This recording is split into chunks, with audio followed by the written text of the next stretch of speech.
Friend, welcome to my channel. চলো, অনেক দিন পর তোমাদের সাথে লং ভিডিও নিয়ে শেয়ার করলাম। তো আমরা গেছিলাম চন্দননগরে ঠাকুর দেখার উদ্দেশ্যে। তো সেরকম প্ল্যান কিছুই ছিল না, সকালবেলা ডিসাইড হয়েছিল যে আমরা চন্দননগরে যাব ঠাকুর দেখতে। তো যেমন ভাবা তেমনই কাজ, রাত্রিবেলা বেরিয়ে পড়লাম চন্দননগরে ঠাকুর দেখার উদ্দেশ্যে।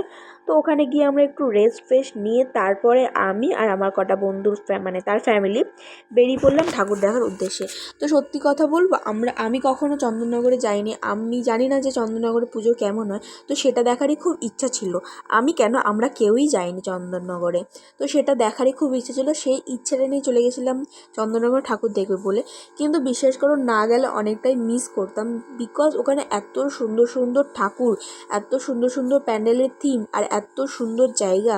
মনেই হচ্ছে না ওটা মানে কোনো জগদ্ধাত্রী পুজো, মনে হচ্ছে ওটা পুরো দুর্গা পুজো।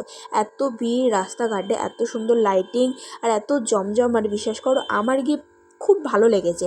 আমি যদি নাই যেতাম খুব মিস করতাম এই জায়গাটা, মানে আমি বুঝতামই না যে পুজোটা কেমন। তো সবাই মিলে, বন্ধুরা মিলে চলে গেছিলাম পুজো দেখতে। তো ওখানে গিয়ে খুব সুন্দর সুন্দর প্যান্ডেল দেখেছি, খুব সুন্দর সুন্দর ঠাকুর দেখেছি।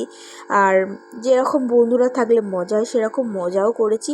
মানে সব মিলিয়ে একটা ওয়াও ব্যাপার। আমি তো খুব মজা করেছি। তোমরা কে কে চন্দননগরে গেছো ঠাকুর দেখতে আমাকে অবশ্যই কমেন্ট করে জানাবে। আমি তো গেছি, পরের বছর আবার যাব।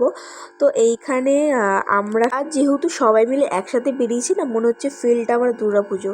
মানে আমি বলে বলতে পারবো না, এত সুন্দর লাইটিং, এত সুন্দর ঠাকুর। Thank you for watching.